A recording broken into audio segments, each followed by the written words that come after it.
So I'm here with Peter Denton, who's a veteran social housing campaigner and a social justice activist. And it's September the 28th, 2017. And I'm just going to ask Peter some questions. He's taken the time out of his schedule to be with us today. And Peter, I'd just like to ask you, what are your thoughts and concerns about what's happening to social housing in London at the moment? Social housing as it is, not just in London, but right across the UK, is ceasing to exist as an entity in as much as I've actually witnessed at things like Homes Under the Hammer, entire estates being sold off and bought by housing associations, no less, mainly because they're the ones with the money. So in that context, social housing is usually thought of as council housing, but I've already said I've seen it sold off to housing associations. And I would consider now as glorified property developers in it for the shekels. On the same theme, social housing in this country basically falls into three sectors. One is the council housing sector, the next is the housing association sector, and the next is the private rental sector. And I've deliberately put them in that sequence because the council people pay the lowest rents, sort of, and have the maximum rights under the law, sort of. Then you get to the housing associations, higher rent, same property but a higher rent, and less rights under law. And then the private sector, of course, is notorious. I mean, you can even be evicted in that sector in 2 weeks flat without the landlord even having to take you to court. So you can see where my sympathies lie, totally across the entire spectrum. Having said that, there are many council estates where when someone dies or moves out and the flat becomes a void, it's purchased, literally purchased, by a housing association. So we have estates in Westminster where you look at it and you think that's a council estate, and the notice board outside by the main entrance tells you it's a council estate. But peppered all the way across the estate are flats which are now owned by housing associations, and they're being let out at intermediate rents and market rents, literally quadruple or more than the council tenant literally living next door to them on the same balcony. So that just shows you how the private sector is corrupting and commercialising the social sector. And there I've mentioned council estates only.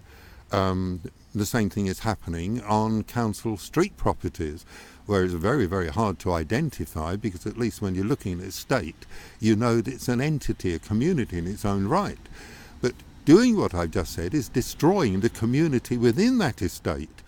And then you come to the poor people, still in council properties, living in street properties. How can they ever create a community?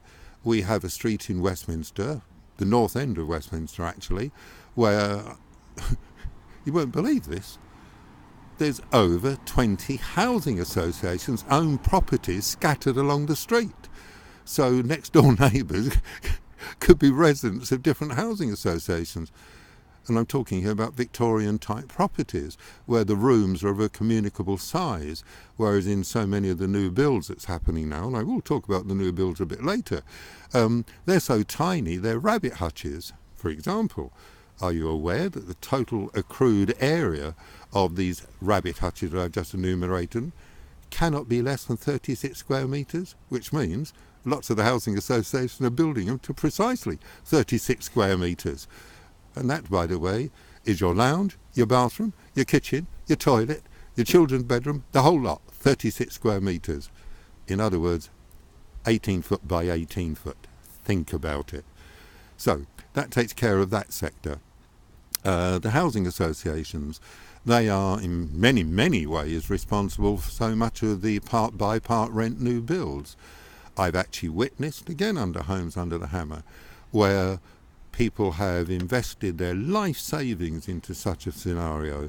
The wife has got pregnant, their weekly income has dropped, they can't keep up the payments. What happens? The housing association repossess them and sell them under the hammer, totally ignoring the fact that that young couple over there with the wife heavily pregnant with a belly full of child, they're now broke and they haven't got a roof over their head.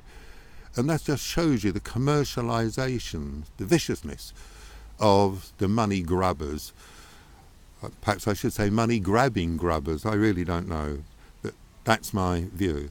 And then, as I've already said, you come to the private sector. Envisage an example. One I actually was, my advice was sought on literally last night. A Victorian-type street property bought by someone who wanted to use it as a form of pension when they retired. So that person has become a landlord and has broken it down into flats.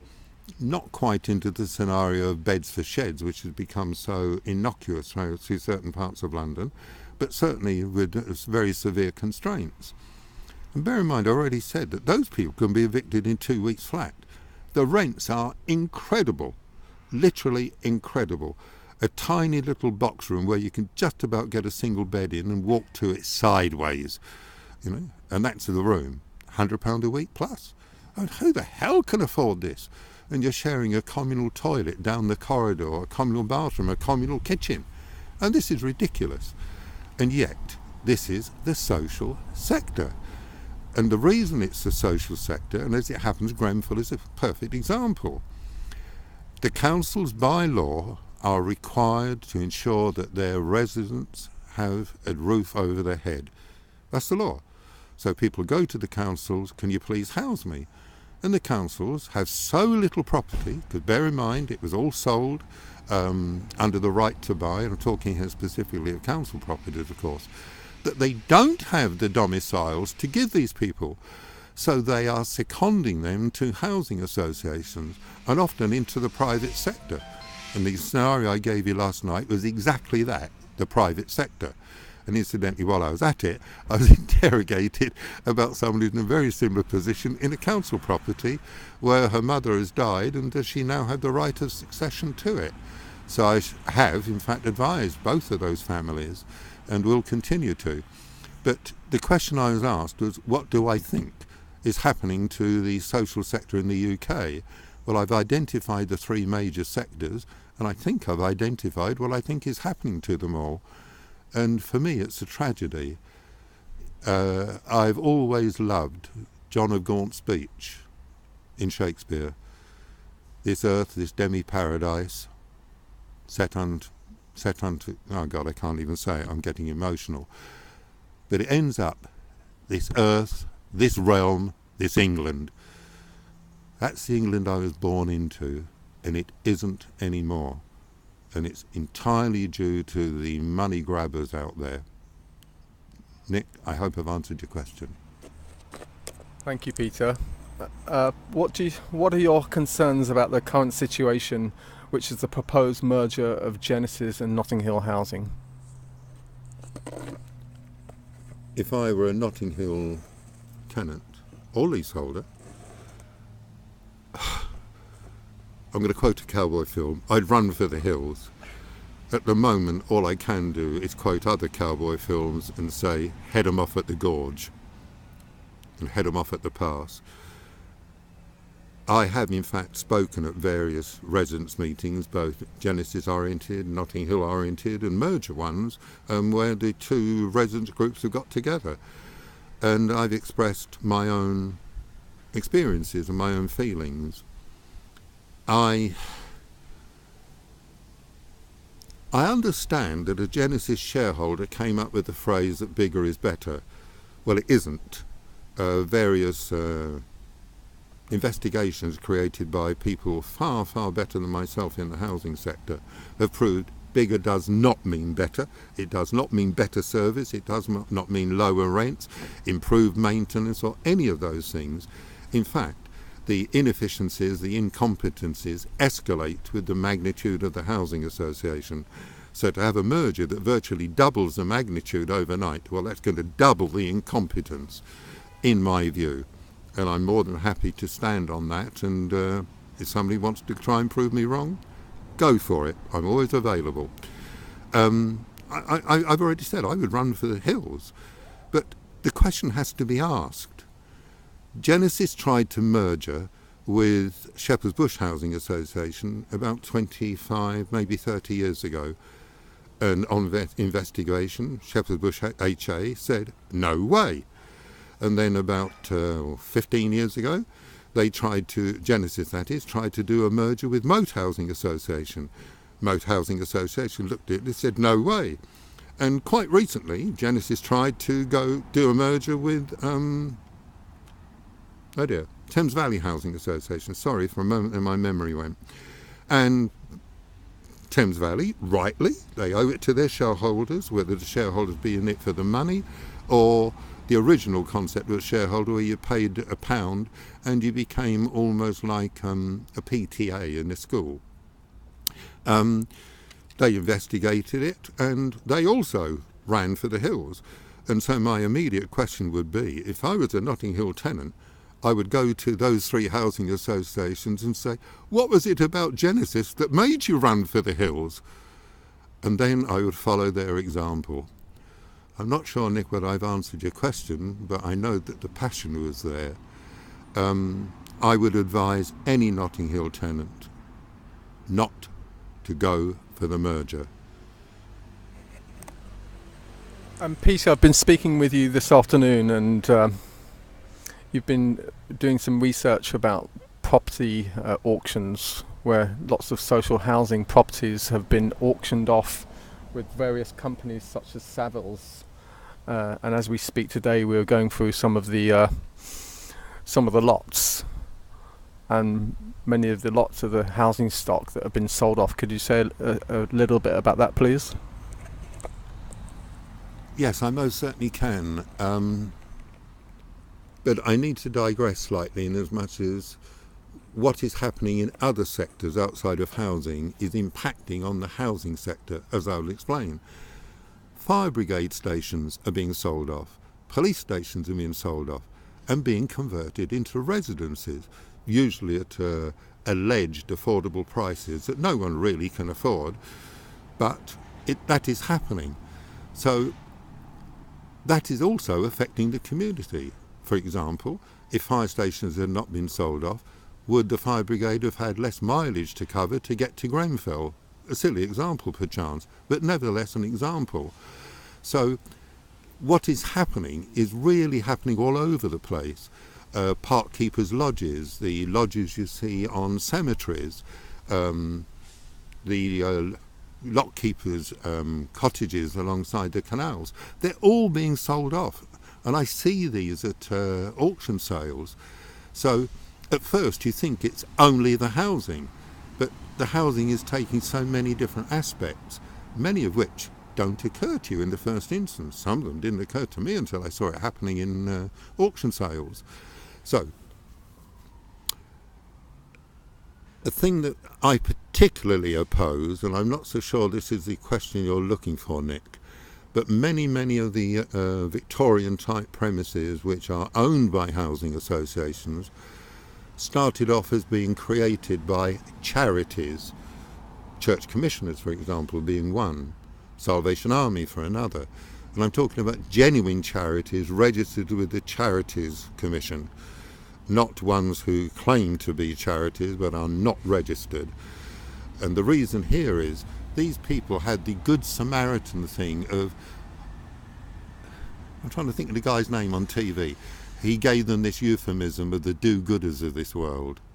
So these people were the do-gooders of this world, and they bought up these properties, some of which were semi-derelict after World War I or World War II, refurbished them, and housed people in need. Some of them triggered by the fact that they'd seen Ken Loach's film Cathy Come Home on TV, which incidentally is just coming up to its 51-year anniversary. So they were all motivated on this do-good philosophy, and do good unto others, and do unto others as you would yourself be done unto. And yet the whole industry has been taken over, as I keep saying, by money. Now, I know of cases where something has been bought from a council, street properties for example, where they were sold to a housing association for a minuscule sum, an absolute minuscule sum, and they've then been broken down, subdivided into flats, because obviously it started off as a family home, broken down into flats, and I'm now seeing the flats sold at £500,000 plus on the open market. And yet, they were given peanut prices to what were then charities, and which have now been, sorry, I'm lost for words, this despicable, I'm in it for the shekels, I'm in it for the money. And that's the corporate attitude of so many of these companies. And not only are they housing associations, but some of them, which I've seen at auction sales, are actually not housing associations in the real meaning of the word.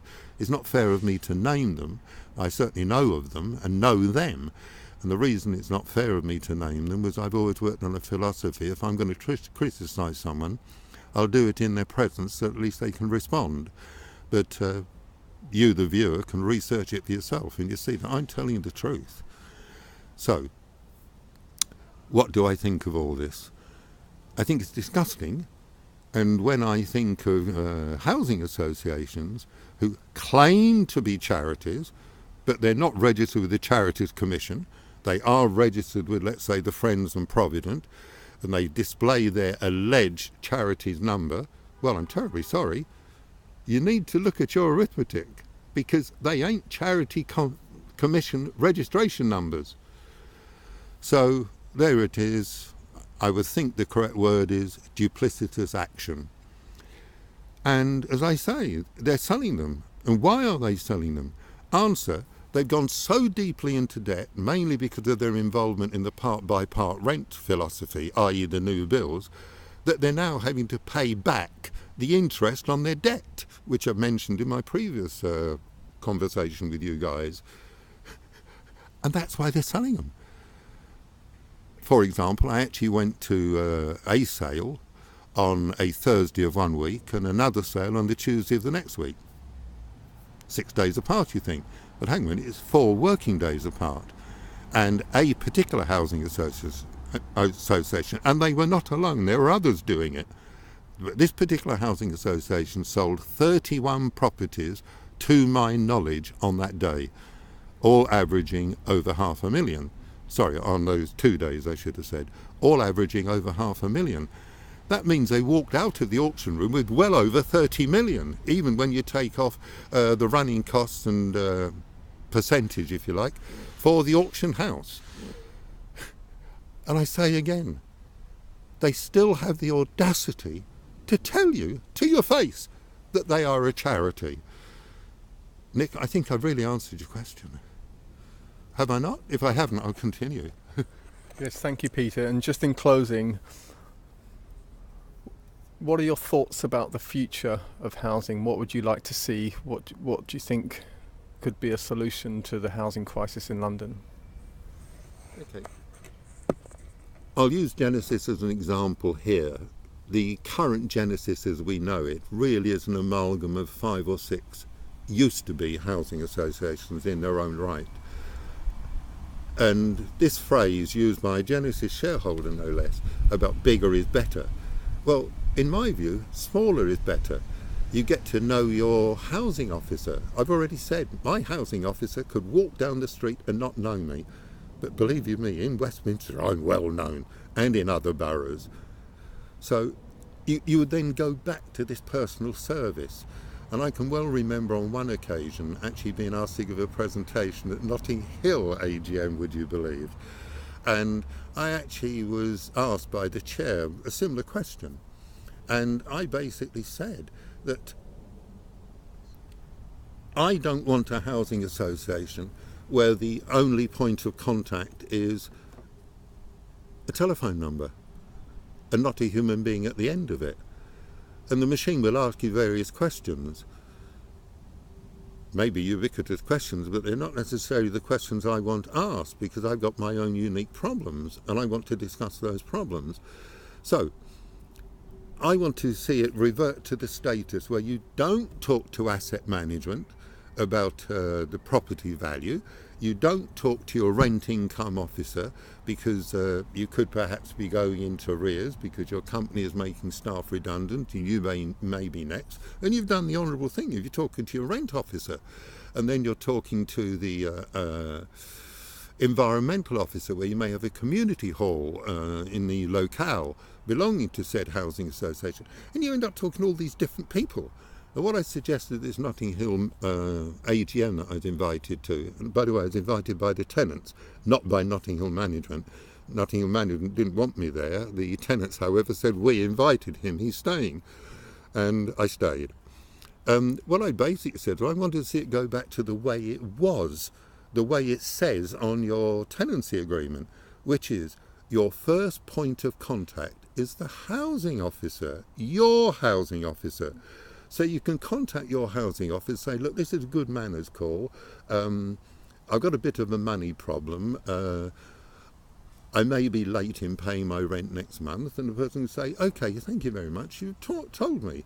Or you can contact maintenance and say, look, the flat above has got a severe leak, it's coming down into my abode, it's damaging your property above and my property here, the one I reside in, which both belong to you. You need to come and fix said leak because your property, your asset is now being damaged, it is at risk, to say nothing perhaps of my well-being and my family's well-being. So you had this continual contact, this hands-on, a person who knew their estate, who knew their street, who knew the people who resided in it. And I ended up this time when I was saying about it a Notting Hill AGM, I said, I would like the housing officers to adopt this phrase, to be able to get on the phone to maintenance and say, I just had a conversation from a tenant of a property for which I am responsible. And I want you to action, and I want you to report back to me that the action has been done and finished successfully. And that's what I said at the Notting Hill AGM many years ago, 10 years ago perchance, I'm not sure. I have a lousy memory of dates and times. Remember conversations? Yes. Dates and times? No. But that was this personal contact, and that's what I would like to see it go back to. And the only way you can get it going back to being seen like that is for these amalgamated housing associations, such as Genesis has become, is to revert to how they were. Perhaps still report under an overall body where they could buy bricks, for example, in bulk, paint in bulk, hire scaffolding in bulk. Certainly, that's economics.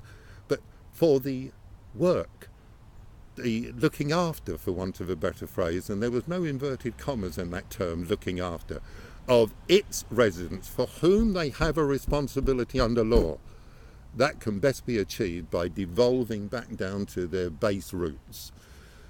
I think I've answered you, Nick. Thank you, Peter. Just can you say what the base roots of these housing associations were, just very briefly?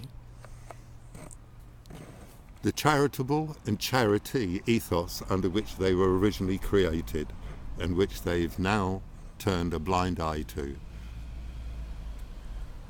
Thank you, Peter. That was Peter Denton, veteran social housing campaign and social justice activist. Thank you.